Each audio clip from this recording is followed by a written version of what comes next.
Hi hello வணக்கம். நான் உங்கள் சம்பத் பேசுகிறேன் from Sivakami spoken English YouTube channel. இன்றைக்கி வந்து என்ன சொல்ல போகிறோம் அப்படின்னா, ரொம்ப மழை பெஞ்சிக்கிட்டு இருக்கு வீட்டில் ரொம்ப மழை. வீட்டில் இல்லை, ஒரு நாள் ஈவினிங் ரொம்ப மழை பெஞ்சிக்கிட்டு இருக்கு. அக்கா ஸ்கூலுக்கு போயிருக்காங்க, தம்பியும் ஸ்கூலுக்கு போயிருக்கான். அப்பா ஆஃபீஸ் முடிச்சுட்டு வராரு. வந்தவொடனே என்ன கேட்குறாரு, ஏப்பா பாப்பா ஸ்கூலுக்கு போனாலே டைம் ஆகிடுச்சு, இது வரைக்கும் வந்துட்டாங்களா, வீட்டுக்கு வந்தாச்சா அப்படின்னு கேட்குறாங்க. அப்போ நீங்கள் என்ன சொல்கிறீங்க? மழை ரொம்ப ஹெவியாக பெஞ்சிட்டு இருக்கு, மணி டைம் வந்து 4:45க்கு மேலே ஆகிட்டு இருக்கு, 5 o'clock ஆக போகுது ஈவினிங்கில்.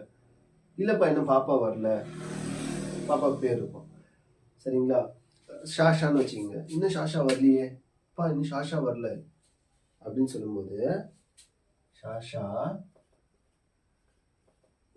ஹேஸ் நாட் கம் இப்படின்னா, ஷாஷா ஹேஸ் நாட் கம்னா ஷாஷா வரல அப்படின்னு அர்த்தம். Shasha has not come yet, Shasha has not yet come அப்படின்னா, ஷாஷா இது வரைக்கும் வரவே இல்லை அப்படின்னு அர்த்தம். அப்போ எங்கே இருப்பாங்க? ஸ்கூலில் இருப்பாங்க, இல்லை நடந்து வந்துட்டு இருக்கும்போது ஏதாவது மழை பெஞ்சிட்டு இருந்துச்சுன்னா அங்கே வந்து ஓரமாக ஹெவியாக மழை பெஞ்சிட்டு எங்கேயாவது ஒதுங்கி நின்றுட்டு இருக்கலாம். ஸோ அப்போ ஷாஷா இன்னும் வரல அப்படின்னு சொல்லுங்கன்னா, ஷாஷா ஹேஸ் நாட்